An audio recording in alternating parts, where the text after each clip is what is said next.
जालिम की सत्ता समाप्त। जब तक हम यह न समझ लेंगे कि देह से मैं अलग हूँ, तब तक जालिम लोग हम पर ज़रूर जुल्म ढाते रहेंगे, हमें बंदा गुलाम बनाते रहेंगे, हमें न जाने क्या क्या त्रास देते रहेंगे। भय के कारण ही जुल्म शक्य होता है। एक राक्षस ने एक आदमी को पकड़ रखा था।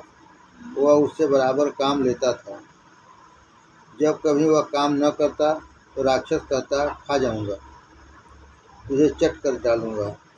शुरू में तो वह मनुष्य डरता था, परंतु जब वह धमकी असह्य हो गई तो उसने कहा, ले खा डाल, खाना हो तो खा जा। पर राक्षस उसे खा जाने वाला थोड़े ही था। उसे एक बंदा गुलाम चाहिए था। खा जाने पर उसका काम कौन करता? वह तो सिर्फ उसे खा जाने की धमकी दिया करता था। परंतु ज्यों ही यह जवाब मिला कि ले खा जा, त्यों ही उसका जुल्म बंद हो गया। जालिम लोग यह जानते हैं कि ये लोग देह से चिपके रहने वाले हैं। इनकी देह को कष्ट पहुंचा कि ये गुलाम बने। परंतु यहाँ आपने देह की आसक्ति छोड़ दी कि तुरंत सम्राट बन जाएंगे। सारी सामर्थ्य आपके हाथ में आ जाएगी।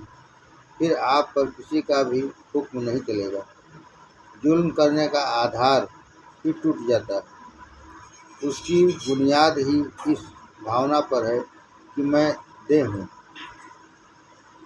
वे समझते हैं कि इनकी देह को सताया कि ये बस में आए, इसलिए वे धमकी की भाषा बोलते हैं।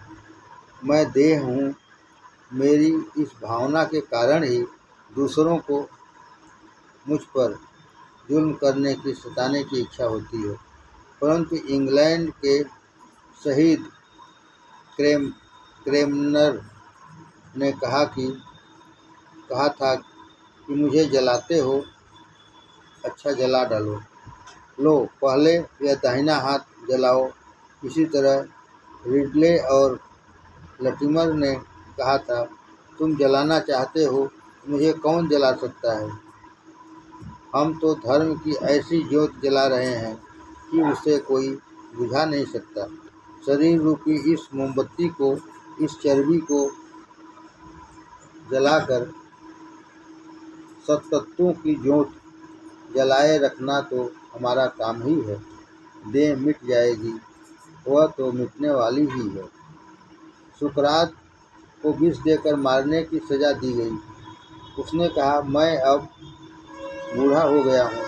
4 दिन के बाद देह टूटने वाली थी।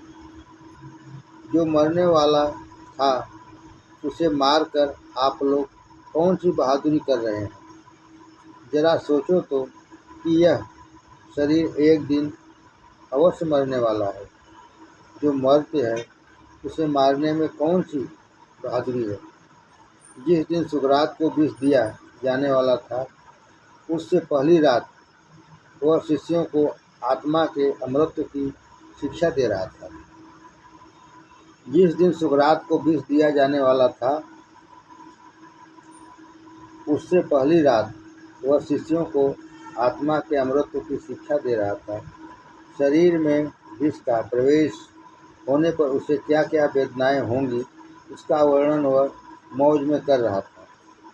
उसे उसकी रत्ती भर भी चिंता न थी। आत्मा की अमरता संबंधी यह चर्चा समाप्त होने पर उसके एक शिष्य ने पूछा, मरने पर आपकी अंत्येष्टि क्रिया कैसे की जाए? उसने जवाब दिया, खूब मारेंगे तो वे और गाड़ोगे तुम। तो क्या वे मारने वाले मेरे दुश्मन और तुम गाड़ने वाले मुझसे बड़ा प्रेम करने वाले हो? वे अक्लमंदी से मुझे मारेंगे और तुम समझदारी से मुझे गाड़ोगे। तुम कौन हो मुझे गाड़ने वाले? मैं तुम सबको गाड़ कर शेष बचने वाला हूँ। तुम किसमें मुझे गाड़ोगे, मिट्टी में या नाश में? मुझे न कोई मार सकता है, न कोई गाड़ ही सकता है। अब तक मैंने क्या समझाया तुम लोगों को? आत्मा अमर है, उसे कौन मार सकता है, कौन गाड़ सकता है? और सचमुच आज 2-2,500 वर्षों से वह महान सुकरात सबको गाड़ कर जिंदा है। सचमुच आज 2-2,500 वर्षों से वह महान सुकरात सबको गाड़ कर आज जिंदा है। परमात्मा सत्य पर विश्वास। सारांश: जब तक देह की आसक्ति है, भय है, तब तक वास्तविक रक्षा नहीं हो सकती। तब तक सतत डर लगा रहेगा। यह डर बना रहेगा कि कहीं नींद में सांप आकर न काट खाए, चोर आकर घात न कर जाए। मनुष्य सिरहाने डंडा लेकर सोता है क्यों? तो कहता है कि पास में रखना अच्छा है, कहीं चोर और आ जाए तो। अरे भले आदमी, कहीं चोर वही डंडा उठाकर तुम्हारे सिर पर मार दे तो? चोर यदि डंडा लाना भूल गया हो तो तुम उसके लिए पहले से ही तैयारी कर रखते हो। तुम किसके भरोसे सोते हो? उस समय तो तुम दुनिया के हाथ में रहते हो। तुम जागते होगे तभी न बचाव करोगे। नींद में तुम्हारी रक्षा कौन करेगा? मैं किसी न किसी शक्ति पर विश्वास करके सोता हूँ।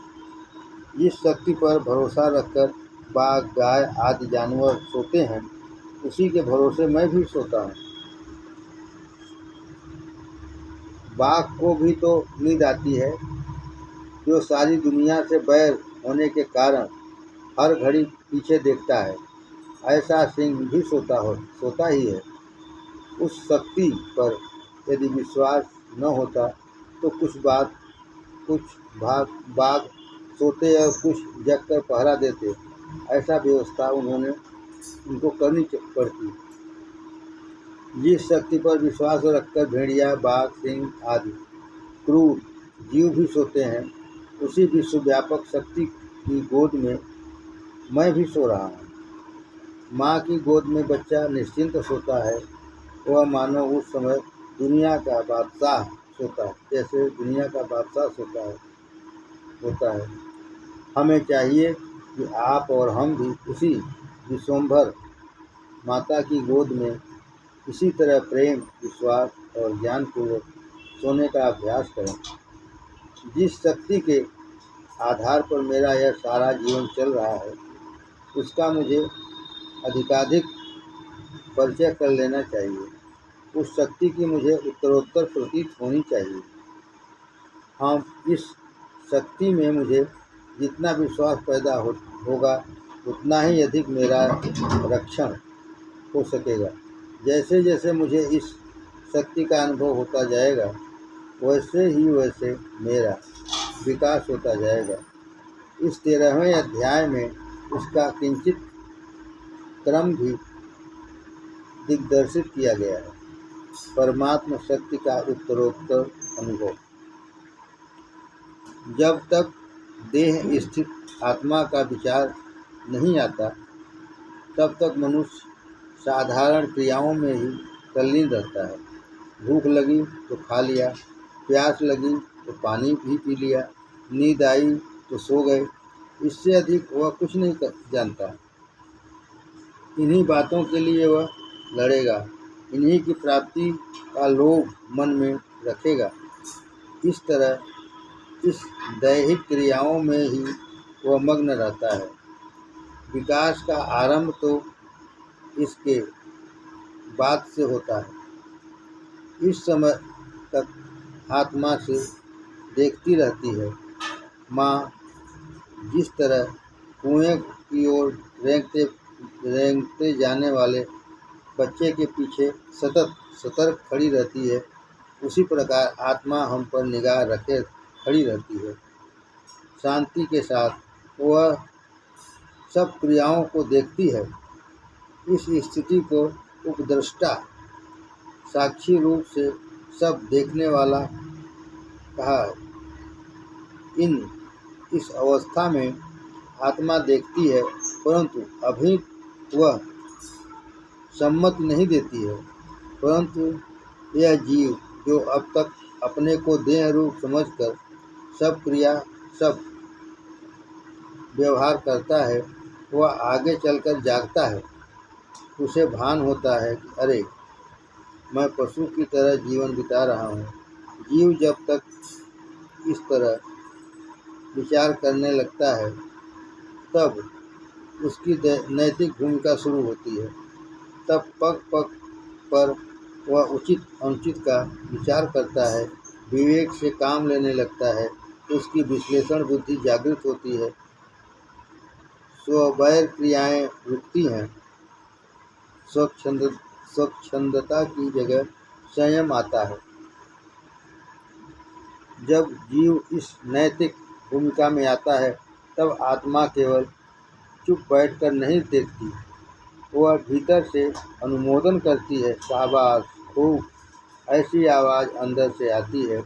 अब आत्मा केवल उपदेष्टा न रहकर अनुमंता बन जाती है।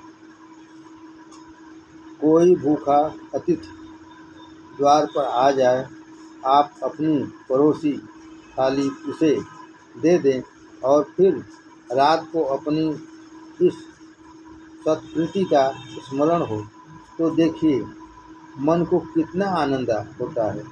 भीतर से आत्मा की हल्की आवाज़ कानों में पहुंचती है, बहुत अच्छा किया। माँ जब बच्चे की पीठ पर हाथ फिराकर कहती है, अच्छा किया बेटा, तो उसे ऐसा लगता है कि मानो दुनियावी सारी बख्शीश उसे मिल गई।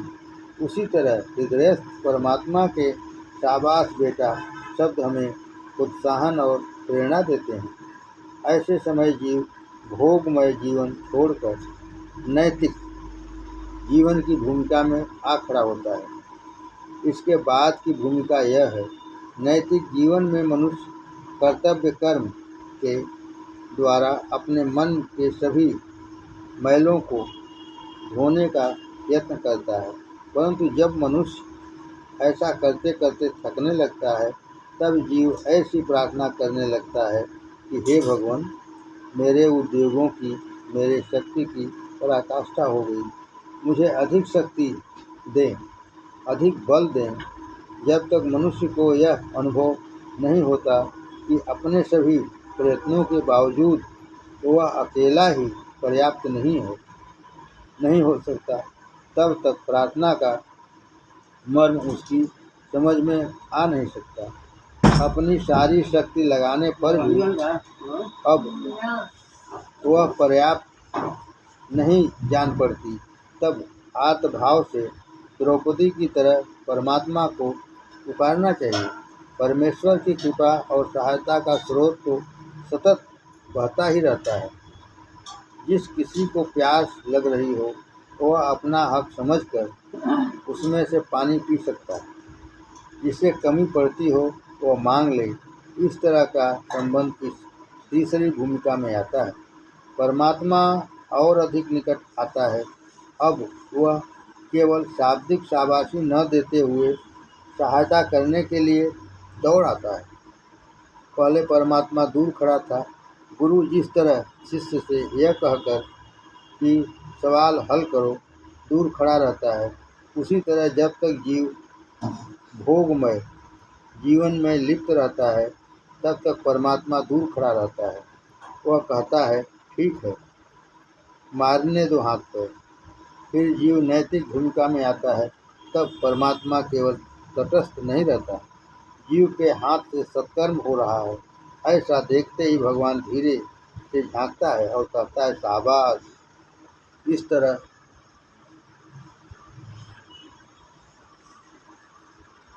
तरह सत्कर्म होते होते अब चित्त के स्थूल मैल धुल जाते हैं। सूक्ष्म मैल धुलने का समय आता है, और जब उसके सारे प्रयत्न थकने लगते हैं, तब वह परमात्मा को पुकारता है और वह आया कहकर दौड़ आता है। भक्त का उत्साह कम पड़ते ही वह वहाँ आ खड़ा होता है। जगत का सेवक सूर्य नारायण आपके द्वार पर सदैव खड़ा ही है।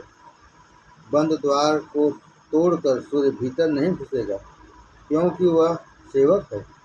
वह स्वामी की मर्यादा का पालन करता है। वह दरवाजे को धक्का नहीं देता। भीतर मालिक सोया है, इसलिए सूर्य रूपी सेवक दरवाजे के बाहर खड़ा रहता है। जरा सा दरवाज़ा खोलते ही वह सारा का सारा प्रकाश लेकर भीतर घुस जाता है और अंधेरा दूर कर देता है। परमात्मा भी ऐसा ही है।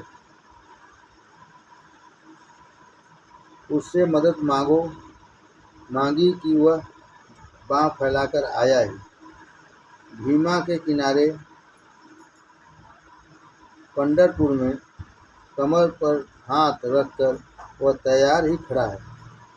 उभा रूनी वाहे पीठो पालवीट आहे, ऐसा वर्णन तुकाराम आदि ने किया है। नाक खुली रखी कि हवा भीतर घुसी, दरवाज़ा जरा सा खोला कि प्रकाश भीतर आया। वायु और प्रकाश के दृष्टांत भी मुझे अधूरे मालूम होते हैं। उनकी अपेक्षा भी परमात्मा अधिक समीप, अधिक उत्सुक है। वह उपद्रष्टा, अनुमंता न रहकर भरता, सब तरह सहायक बनता है। मन की मलिनता मिटाने के लिए असहाय होकर जब हम पुकारते हैं, मारी नाड़ तुम्हारे हाथे प्रभु तुम्हारा जो रे, हम प्रार्थना करते हैं कि तू ही एक मेरा मददगार है, तेरा आसरा मुझको दरकार है। हम प्रार्थना करते हैं कि तू ही एक मेरा मददगार है, तेरा आसरा मुझको दरकार है। तब फिर वह दयावान, दयाधन कैसे दूर रहेगा। भक्त की सहायता करने वाला वह भगवान, अधूरे को पूरा करने वाला वह प्रभु दौड़ पड़ता है।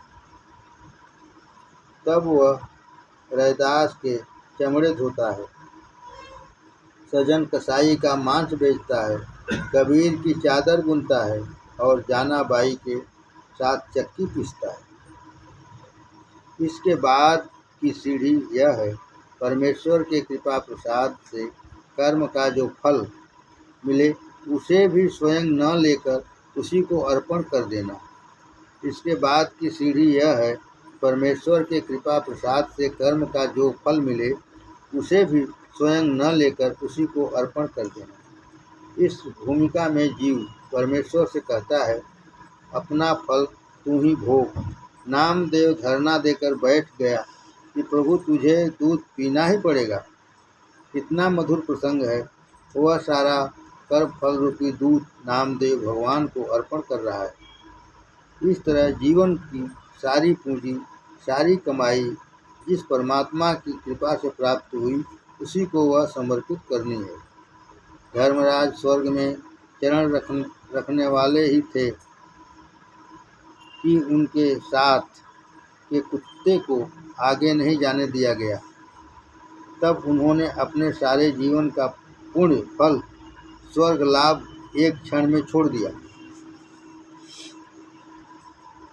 धर्मराज स्वर्ग में चरण रखने वाले ही थे कि उनके साथ के कुत्ते को आगे नहीं जाने दिया गया।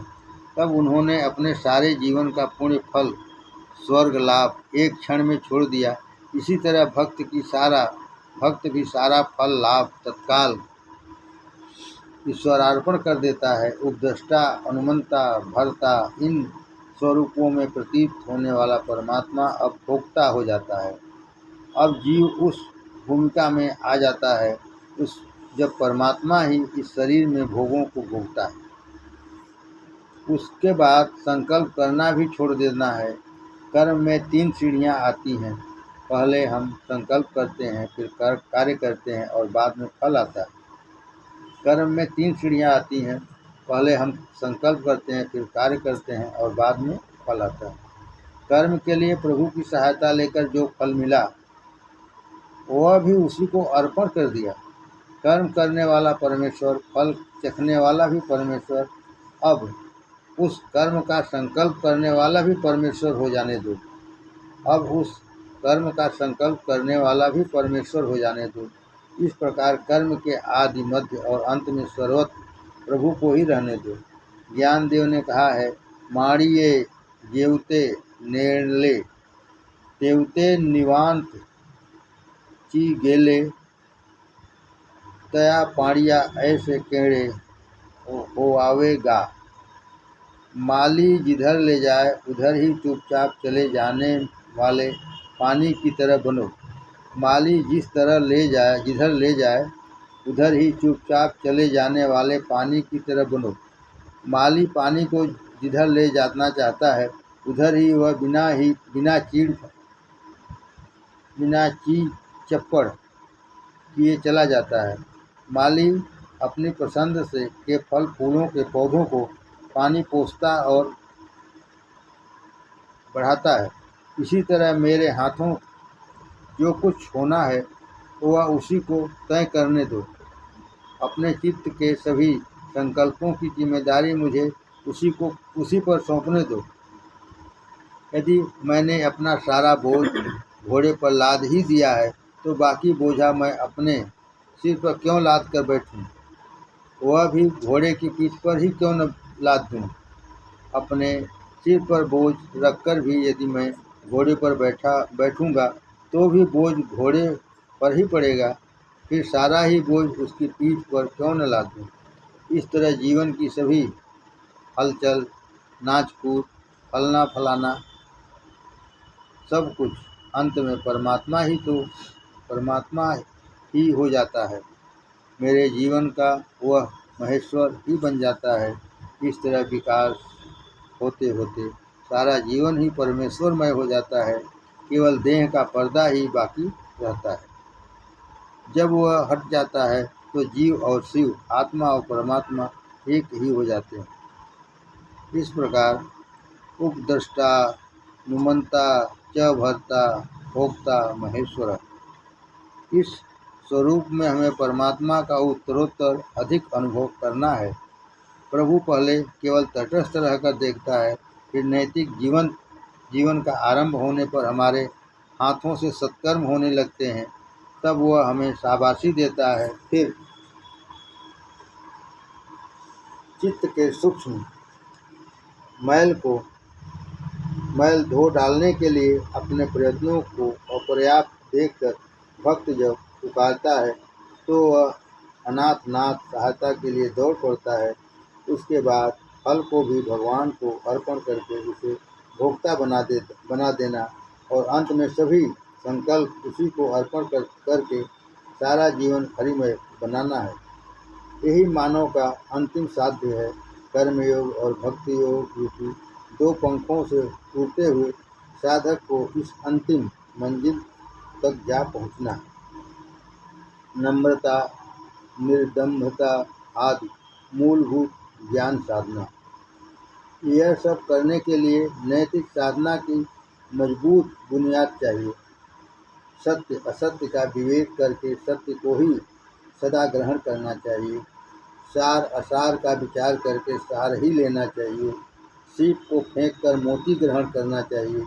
इस तरह जीवन का श्री गणेश करना है। फिर आत्म प्रयत्न और परमेश्वरीय कृपा के बल पर ऊपर चढ़ते जाना है। इस सारी साधना में यदि हम देह से आत्मा को अलग करने का अभ्यास डाल लें तो हमें बड़ी मदद मिलेगी। ऐसे समय मुझे ईसा का बलिदान याद आता है। उनके शरीर में कीलें ठोक ठोक कर उनके प्राण ले रहे थे। कहते हैं उस समय उनके मुंह से उद्गार निकले, भगवान इतनी यातनाएं क्यों देते हैं? किंतु फौरन भगवान ईसा ने अपने को संभाला और कहा, प्रभु तेरी ही इच्छा पूर्ण हो, इन लोगों को क्षमा कर, ये नहीं जानते ये क्या कर रहे हैं। ईसा के इस उदाहरण में बड़ा रहस्य भरा है। देह से आत्मा को कितना अलग करना चाहिए इसका यह प्रतीक है। कहाँ तक मंजिल तय करनी है, कहाँ तक वह तय की जा सकती है, वह ईसा मसीह के जीवन से मालूम हो जाता है। देह एक कवच, एक छिलके की तरह अलग हो रही है, यहाँ तक मंजिल आ पहुँची है। जब जब आत्मा को देह से अलग करने का विचार मेरे मन में आता है, तब तक ईसा मसीह का यह जीवन मेरी आंखों के सामने आ जाता है। देह से सर्वथा पृथक हो जाने का, उससे मानव संबंध टूट जाने का उदाहरण इस ईसा मसीह का जीवन पेश करता है। देह और आत्मा का यह पृथक्करण तब तक शक्य नहीं है जब तक सत्य असत्य का विवेक न हो। यह विवेक, यह ज्ञान हमारी रग रग में व्याप्त हो जाना चाहिए। ज्ञान का अर्थ हम करते हैं जानना, परंतु बुद्धि से जानना ज्ञान नहीं है। मुंह में कौर डाल देना भोजन कर लेना नहीं है। मुंह में डाला कौर चबाकर गले में जाना चाहिए और वहाँ से पेट में जाकर पचकर उसका रस रक्त सारे शरीर में पहुंचकर पुष्टि मिलनी चाहिए। ऐसा हो तभी वह सच्चा भोजन होगा। उसी तरह कोरे बुद्धिगत ज्ञान से काम नहीं चल सकता। यह जानकारी वह ज्ञान सारे जीवन में व्याप्त होना चाहिए, हृदय में संचरित होना चाहिए। हमारे हाथ पांव आँख आदि इंद्रियों के द्वारा वह ज्ञान प्रकट होना चाहिए। ऐसी स्थिति हो जानी चाहिए कि सारी ज्ञानेंद्रियां और कर्मेंद्रियां विचारपूर्वक ही सब कर्म कर रही हैं। इसीलिए इस 13वें अध्याय में भगवान ने ज्ञान की बहुत बढ़िया व्याख्या की है। स्थित प्रज्ञ के लक्षण की तरह ही ज्ञान के लक्षण हैं अमानित्व, मदभित्वम, हिंसा, क्षात्रि, राजवम। ऐसे 20 गुण भगवान बताए हैं। वे केवल यह कहकर नहीं रुके कि इन गुणों को ज्ञान कहते हैं, बल्कि यह भी स्पष्ट बताया है कि इसके विपरीत जो कुछ वह अज्ञान है। ज्ञान की जो साधना बताई उसी का अर्थ है ज्ञान। सुकरात कहता है कि सद्गुणों को ही मैं ज्ञान मानता हूँ। साधना और साध्य दोनों एक रूप ही हैं। गीता के इस 20 साधनों को ज्ञानदेव ने 18 ही कर दिया है। उन्होंने इनका वर्णन बड़ी हार्दिकता से किया है। इन गुणों से संबंध रखने वाले केवल 5 ही श्लोक भगवद गीता में हैं, परंतु ज्ञानदेव ने अपनी ज्ञानेश्वरी में इन पर 700 ओबियाँ माने छंद लिखी हैं। वे इस बात के लिए बड़े चिंतित थे कि समाज में सद्गुणों का विकास हो, सत्य स्वरूप परमेश्वर की महिमा फैले। इन गुणों का वर्णन करते हुए उन्होंने अपना सारा अनुभव उन ओबियों में उड़ेल दिया है। मराठी भाषा भाषियों पर उनका यह अनंत उपकार है। ज्ञानदेव के रोम रोम में ये गुण व्याप्त थे। भैंसे की पीठ पर जो चाबुक लगाया गया उसका निशान ज्ञानदेव की पीठ पर उभर आया। भूतमात्र के प्रति इतनी दयाद्रता उनमें थी। ज्ञानदेव के ऐसे करुणापूर्ण हृदय से ज्ञानेश्वरी प्रकट हुई। इन गुणों का उन्होंने विवेचन किया। उसका गुण वर्णन हम पढ़ें, मनन करें और हृदय में भर लें। ज्ञानदेव की यह मधुर भाषा में मैं चख सका, इसके लिए मैं अपने को धन्य मानता हूँ। उनकी मधुर भाषा मेरे मुंह में आकर बैठ जाए, इसके लिए यदि मुझे फिर से जन्म लेना पड़े तो मैं धन्यता का भी अनुभव करूँगा। और सार यह कि उत्तरोत्तर अपना विकास करते हुए, आत्मा को देह से पृथक करते हुए सब लोग अपने जीवन को परमेश्वरमय बनाने का यत्न करें।